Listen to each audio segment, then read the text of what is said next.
much for that kind introduction, if I could put it that way.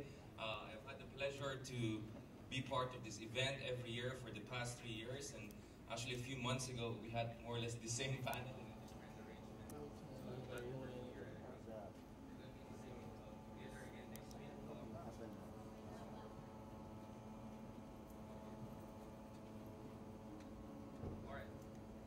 Blake, coffee Blake.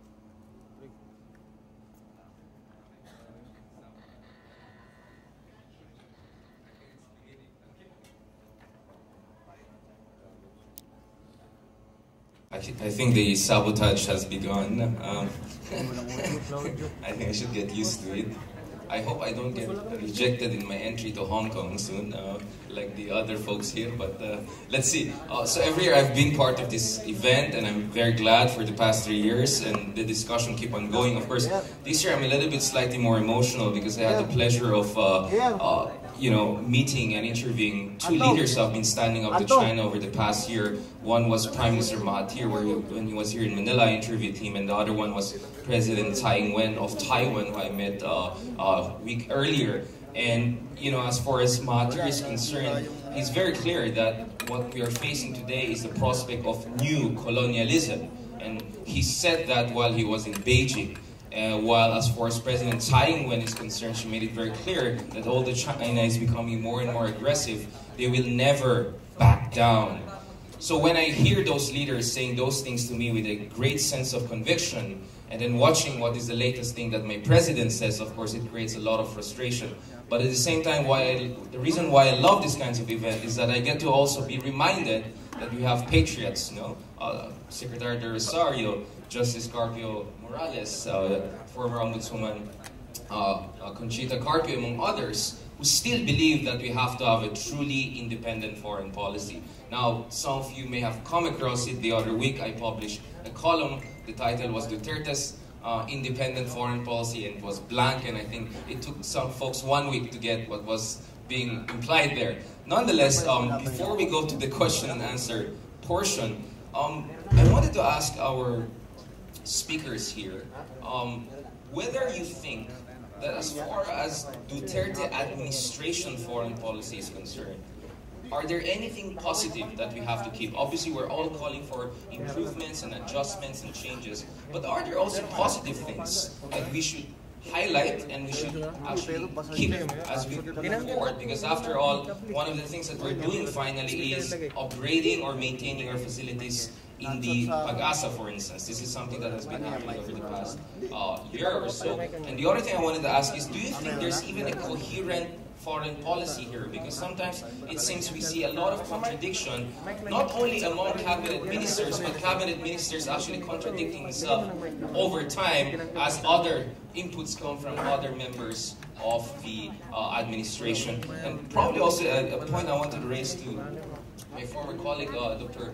De Castro, you mentioned the Mediterranean example, and how South China Sea is kind of an Asian Mediterranean, but let's not also forget the fact that at some point Rome obliterated Carthage, and Phoenicia was not even a competition to Rome. So actually Mediterranean became a Roman lake at some point. And many are fearing that China is trying to actually replicate what Rome did to Mediterranean in the case of the South China Sea. So could we start with perhaps Justice Carpio? Are there anything positive in this administration? Is this administration even coherent in terms of its foreign policy? Well, I'm sorry to say that this administration has done nothing whatsoever to enforce the arbitral award. There is one common thread in all the foreign policy actions of this administration, and that is to disregard the arbitral award, not to enforce it. That's what's common with all their actions. So, as I said, I don't see anything positive in the enforcement of the award. I notice a sort of a dysfunction, or I might use the term a dilemma. On the one hand, of course, it's president policy to really effect, I would call, an appeasement of China, offering concessions. But at the same time, I notice, for one, despite this effort to appease of China, there's still the continuation of the modernization of the armed forces of the Philippines. So you have the decision to acquire frigates from South Korea. Then, of course, efforts now to fund to the what we call the third stage of the modernization of the Armed Forces of the Philippines. So I've delivered a number of talks to the Armed Forces of the Philippines. I said, you know, at least what we can say about President Duterte is putting his money where his mouth is when it comes to the modernization of the Armed Forces of the Philippines, which is kind of puzzling for me. And the second, of course, despite this effort to distance the Philippines from the United States, of course, you have the Armed Forces of the Philippines who would still want to keep that alliance intact. And recently, of course, you have Secretary Lorenzana suddenly asking for a clear security guarantee from the United States. So this is an indication that, in fact, I would call that this appeasement policy might be at the crossroads. Because despite this effort to basically offer concessions to China, he hasn't been getting what he wanted in exchange. Number one, moderation in terms of Chinese behavior in the West Philippine Sea, which hasn't happened. Last year, of course, you have the Air Force reporting that they've been warned by the Chinese in those islands. And of course, what happened on June 9, 2019, when you have, of course, what I suspect, and also Justice Carpio suspect, an operation by the Chinese militia against ordinary Filipino fishermen. So this is what I basically would say. It's in a crossroads. I think President Duterte has realized that China would always pursue its geostrategic interests despite his effort to appease China, to basically present himself as a friend of China. China would pursue its goal of maritime expansion no matter what. Yeah, on the same question, I think there are some good things under the administration, but that's also because of this lack of coherence in a way. Every department is pursuing its mandate in the way that it believes it's supposed to. That's why you still have good people in DNR trying to highlight, trying to do their job, trying to study and make these kinds of recommendations. Even in BFAR, they're trying to enforce whatever they can. But then, that same incoherence then becomes the obstacle when you try to get a final decision on something really important. So like what happens with these legal options.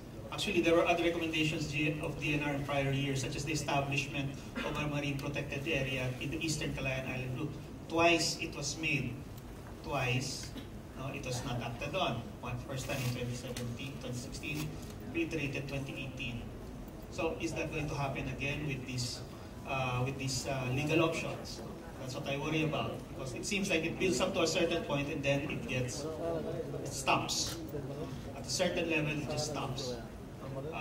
So if you were going to put it on a balance sheet, in a way, the good things are way outweighed by the bad things. Such as now, this apparent policy to just open the floodgates into the exclusive economic zone, invoking provisions of UNCLOS in a way that is very misleading, twisted interpretations of UNCLOS, saying that it is authorized to share the entire exclusive economic zone, that we should have fisheries agreements under UNCLOS, which is not the case, because if you read it carefully, it's not that simple. So that's why I worry about this, and that's why I also get, more recently, especially after seeing what's been happening with Scarborough Shoal, so I get emotional. Just how can you not get emotional after 3 years of trying to be sanguine, trying to be open-minded? You still see that happening. Some people have talked about the talk and take strategy. That's exactly what's happening now, and I didn't want to believe it before, but you can't deny the proof before our eyes that's happening right at within our exclusive economic zone.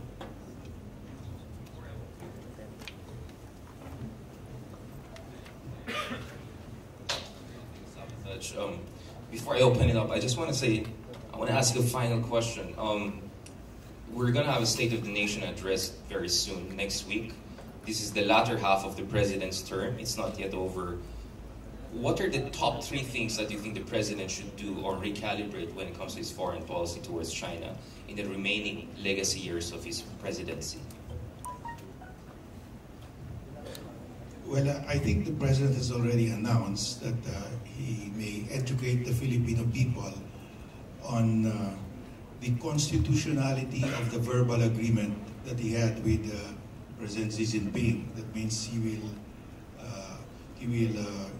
continue with his position that the Chinese can fish in our exclusive economic zone because our fishermen have been allowed to fish outside Scarborough Shoal.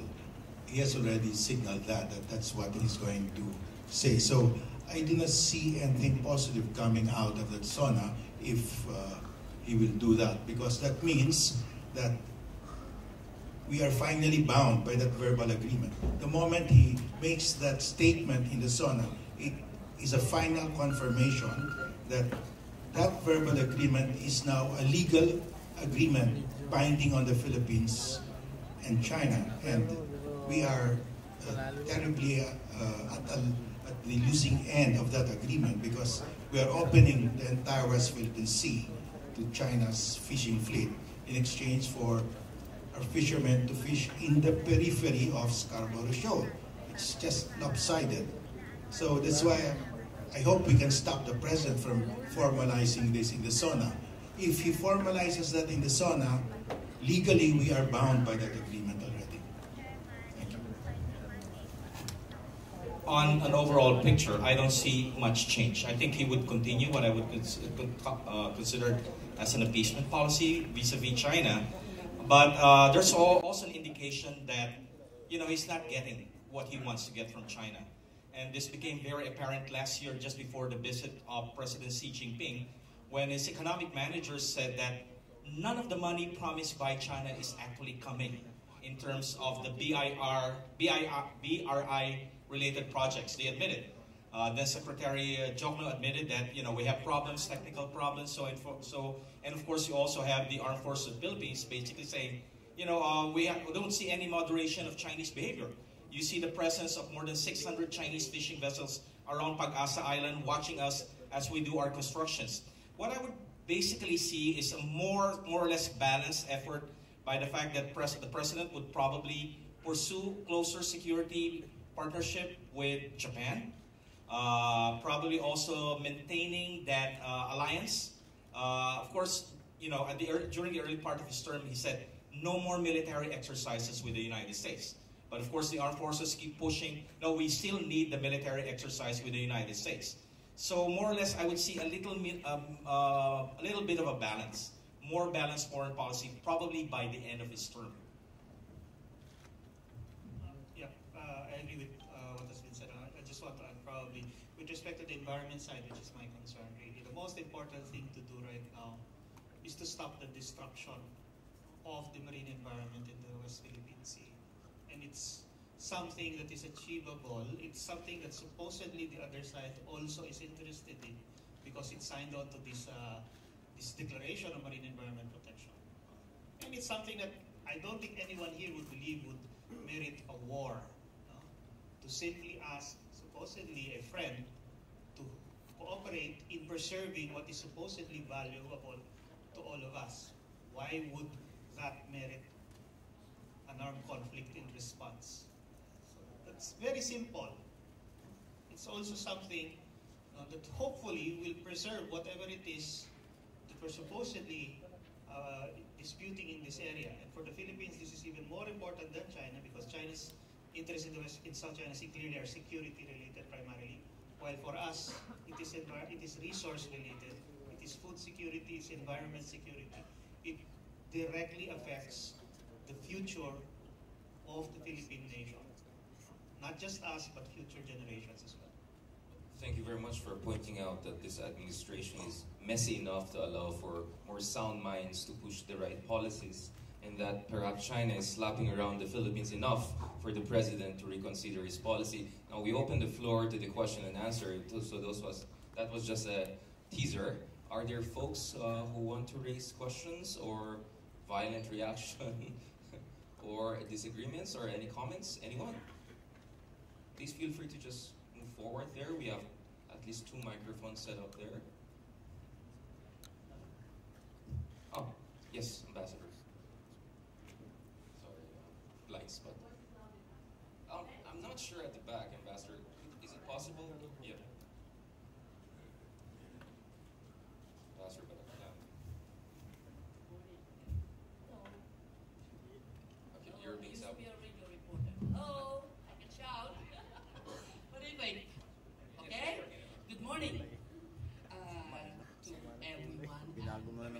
be here. Professor Batong Bakal, you're not the only one emotional. Okay? 3 years ago, when this ruling was being promulgated, I also didn't sleep. I was still ambassador to the European Union at that time. I was in Brussels.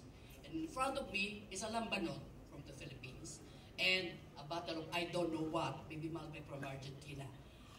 And that, a week before that, I just want to recount this since this anniversary. A week or two before that, we of course did our usual appeal to our friends to help us welcome or react to a decision that is forthcoming, and we were expecting it was positive. But a good friend ambassador to our country at that time mentioned to me that, hey, Victoria, I heard you're not even talking. We're not even talking. If whatever the decision is, including a positive one in our favor. And I tell you that I've only cried twice in my diplomatic career of 40 years. And that's the second time I cried. Because,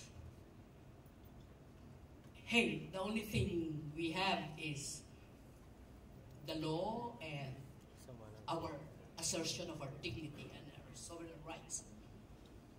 And if we were not even talking to welcome or what, and ask for the enforcement or urging China to implement the decision, then what are we? This talks about human rights as dignity. And the one important right that the non-implementation of this arbitrary ruling is affecting is our national dignity. And the dignity of all peace-loving, rule-abiding citizens of this world. So thank you to all of you for keeping this. But I have a question in particular to Justice Carpio.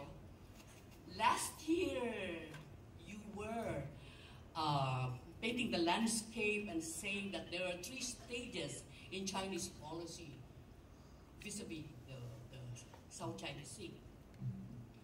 One is to continue asserting that it is their territorial sea, meaning, in accordance with the 9-dash line, this is ours since time immemorial. And territorial means territorial, as we all know, with all the rights that go into it. Second is that they would be perhaps, okay, do away with that. I don't know, with a face to save and all that, but maybe they'll be interested in asserting some sovereign rights over resources. Where are we on this? Ms. Latel just got the 3rd telco. It's another story, it's land-based. But my dear Secretary Locsin is talking about a complete TOR on quote-unquote exploration. I don't know what, he doesn't term it joint exploration. He doesn't even call it by any other name, but that it is final, it is coming out in this year. We know our position on that, but where are we really? And my last point is the following. May I request our friends in the European Union and everywhere, what are we doing on illegal fishing? Why are not calling China to task? The Philippines with its, kulang tayo ng ginagawa nun. I spent 3 years of my life defending we are not overexploiting our resources. And with the cooperation of everyone, we got over it. We have GSP privileges because we're complying with our human rights obligations and all that. But nobody is calling China to task on illegal fishing. Neither the FAO, neither the Western Pacific grouping of countries, not even APEC with its working group on illegal fishing. Nobody is paying attention. So, Justice Carpio, where are we on the 3? Are there some silver lining, you think, in China with all the face saving that we are affording it, in fact, we'd really move forward. Thank you, sir. Well, to refresh your memory, I look at the South China Sea in dispute in three phases. The first phase is when China claimed the entire South China Sea as their property, their own lake, everything within the 9-line. When the ruling came out, we entered the second phase. China said, meet us halfway. That's what China said to us after the ruling came out. They did not explain what halfway means. The third phase, which I think will happen or could happen depending on how China moves, is when China accepts that the Philippines has sovereign rights over the West Philippine Sea, but China will demand to get 1/2 of the income from the resources in the South China Sea. In other words, China will say, you have sovereign rights, but we are your partner to get the gas, and we get 50% of the income. That's about the amount of income that we share with Shell. Shell is lifting the gas in Malampaya and gets effectively about 50% of the gas, cash or in kind. So China wants to replace the Western companies. It will not cost us anything because we're paying also the same amount to the Western companies. But China wants to apply that model to the entire South China Sea. That's the third phase. Are we there in the third phase? Well, when the Philippines and China signed the MOU last November, when President Xi Jinping came here, it looked like we were entering the third phase. Recently, China submitted the implementing guidelines for the MOU, and Secretary Locsin said he accepted the guidelines, but I have not read the guidelines, whether they actually implement the MOU as originally envisioned, because under the MOU, China will now be prepared to be a service contractor of the Philippines. If you are a service contractor of the Philippines, that means you acknowledge that the Philippines has sovereign rights. I do not know the terms of the implementing guidelines that Secretary Locsin accepted. I will have to wait until I see that. But we are at that point. There is a kink here because the president is now conceding that China can fish. So it's diminishing our arbitral award, and that could harden the position of China. If they can get everything, then they will get everything. They might go back to saying that we own everything within the South China Sea. If we give up on our arbitral award, they will go back to claiming everything. So to your question, where are we? We're still there. We don't know whether we have entered the third phase, but we are weakening our position by agreeing that China can fish in our exclusive economic zone. Thank you. Jay, you want to ask something? Professor De Castro. So you have mentioned regarding the policy of appeasement. On the one hand, the government is appeasing China, and on the other is its decision to acquire frigates as part of the peace modernization. So I would just like to point out that this modernization program, especially on deciding the to acquire frigates, is actually happening since 2012, 11, or something like that. So can we still consider this as part of a strategy of the government to, telling this narrative to also appease the Filipino people that, hey, at least we're doing something, or is this a different, as like what Justice Carpia said, that this frigates is not even planned to be used in FONOPS, or should we separate this modernization from the policy of appeasement? Appeasement means concession. You're offering concession. If we have to use my discipline, of course, international relations, you're conceding something, but it doesn't mean you're still not challenging. Of course, it's a totally different thing if I use the term bandwagoning. Then basically, you surrendered everything. The appeasement is in terms of two things. Number one, of course, is the fact that we have distanced ourselves from our strategic ally, the United States. Remember, in 2014, we signed the Enhanced Defense Cooperation Agreement, which could have provided for the deployment of American air assets in 5 of our bases. Of course, as part of that appeasement policy, it had hardly been implemented. The second, of course, element of that appeasement is setting aside the ruling, the arbitral ruling. But again, how do we link the modernization program? Appeasement could also lead to later balancing. Again, going back to the example of 1938, after, of course, Britain, under then Neville Chamberlain, realized that it's not worth appeasing an aggressor. Because once you appease an aggressor, the aggressor would think, oh, I could get it without the use of force, and would ask for more. Eventually, of course, after Neville Chamberlain realized that, if you appease a power like Germany, of course, what happened then was Germany eventually took control of the whole of Czechoslovakia. Britain underwent a major rearmament program. So appeasement could mean that you would simply surrender, or it could also mean a fact that you might decide to challenge China in the future. So, of course, the question is, what will be the policy of this government in the long run?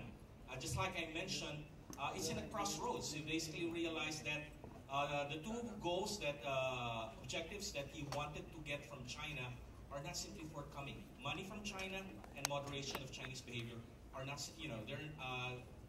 he could not see them. There's no light at the end of the tunnel in terms of achieving those goals.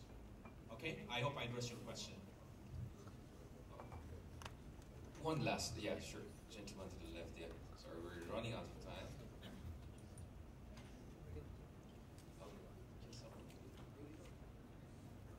Yes, sir. Please, could you move forward?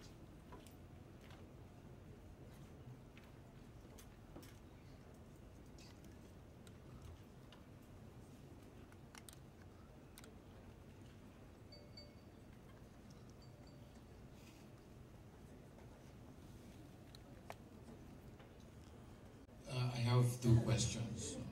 One for Professor Batumbakal and another for Justice Carpio.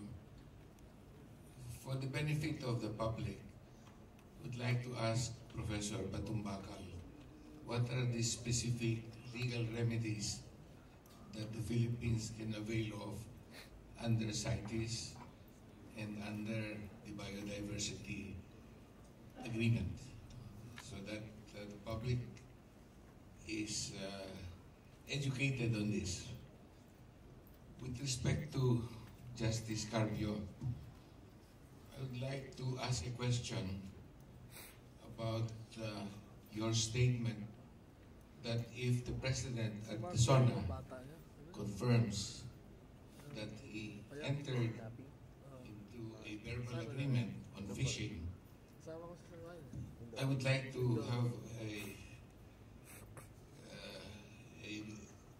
an explanation on this in view of the fact that there is also the view that such a verbal agreement contradicts the Philippine Constitution. So as we all know as lawyers, if a case is filed, it will depend on whether the case is before a domestic court or before an international tribunal. If it is in a domestic court, then the answer may be one, and if it is in an international court, the answer would be different. So, on the basis of a SONA statement, and it is clear that there is a verbal agreement, so I would like to find out from Justice Carpio his conclusion on this. Thank you. Thank you very much. Maybe to push it a little bit, if each of the speakers could also give their finance statements, and maybe I'll ask Justice Carpio, the politics aside, the President got the numbers, but do you think is it a ground for impeachment if the President allows for them the Chinese to come within our EEZ and just fish there? Just to get the room a little bit warmer. Go ahead, Jay. With respect to legal options, legal remedies in international law, first let me begin by saying that trying to get a policeman to undertake unilateral enforcement and to force a party to act in a way that it doesn't want to is not the only way of enforcement. It's not the only means by which international law is enforced. In fact, it's probably rare that that will happen. Probably not at all. But the point is that international law, and with respect to these legal remedies, the purpose is to generate leverage. Why? Because in international law, most things are resolved through negotiations. And the point of these legal remedies is to provide different countries leverage for their respective bilateral negotiations on a particular issue. So, on the issue of giant clam harvesting, I mentioned earlier that we have taken a look at the various documents and there are remedies available, and there are quite a number. Under UNCLOS, we identified about 4 different provisions that could be taken advantage of in order to generate leverage. For the CPD and the CITES, 2 each, and in the NPO, in the IPOA, IUU 5. I don't want to go into very great detail because naturally, if you're talking about generating leverage, you're talking about negotiating strategy as well, and you don't want to prematurely reveal these things. But overall, okay, it begins with reports. People have to know, the Conference of Parties has to know, the international community has to know that certain things are happening in violation of these conventions. And by making reports, then there is pressure generated upon a country subject of that report. The report can go into in certain instances, it can go into actual fact-finding investigations. And fact-finding investigations, again, similarly have that effect of generating pressure. And if we're smart, we can use that to mobilize precisely, generate leverage, so that when we do come up against China on a bilateral basis, then we have something to use. And maybe that's the point. No? One thing that we've noticed, sometimes we complain about really, is that when you're talking about international law and enforcement, the game there is not to find an arbitral tribunal somewhere. No? It's not just that. That's not the only game. There are many other dispute settlement mechanisms. There are many other avenues in international law which are more attuned towards generating, negotiating leverage. And the problem is that, unfortunately, our country has had a very good record of squandering whatever leverage can be generated, whether a domestic or international setting. So, for example, here in the Philippines, the report, 93% of Filipinos want something to be done about West Philippine Sea. That is leverage. It is generated domestically so that when you face another party in a negotiating table, you can actually have something to back up your claim that no, we want this to happen. Because when we go back to our constituencies, they will not accept it if we don't push this. That's leverage. And there are many other instances, other sources of leverage over the past couple of years. The arbitration decision is one of them. Chairmanship is another one. You know, the attention focused on certain aspects of the environment, all of that. And that's what we need to work on. It's not a binary choice of either keep quiet or go to war. Because if that is your only choice, then fear of going to war is going to direct each and every decision that you make in the future. Not just on the West Philippine Sea, but on everything, including lands, including resources, including ways of doing businesses. Everything will have to fall because you will be afraid of war. And when you accept that, you're no longer implementing an independent foreign policy. That what is happening is you're creating a purely, completely dependent, possibly even Pavlovian foreign policy. Thank you. Thank you for that question. The law operates on 2 levels, international law and domestic law. Under international law, the President of the Philippines is deemed to have authority to bind the country in entering into a verbal agreement on fishery, even if the Constitution of the Philippines does not authorize him. So as far as international is concerned, the President or the chief executive of the country has authority to bind the country. Whether or not he has that authority in the Constitution, whether or not he has been given that authority by the legislature is immaterial. The general rule is the president or the foreign minister has authority to bind a country. So, in the Philippines, if that verbal agreement is brought to the Supreme Court, we follow the Constitution. The President cannot do that because he has no power to concede sovereign rights of the Philippines. So, if the case is brought before an international tribunal, assuming China will need to bring it to an international tribunal, the international tribunal will follow international law. The President of the Philippines represents the Philippines, has authority to bind the President. If the case is brought before the Philippine Supreme Court, we will say we follow our Constitution. He has no authority to do that. But with that agreement now being confirmed by the President, the Chinese don't even have to go to an international tribunal. They just fish in the West Philippine Sea. They're guarded by their navy. We don't have the capability to drive away their navy. They will just scoop the fish. They don't need to go to an international tribunal to implement that verbal agreement. They can implement it because they have the naval might. Thank you.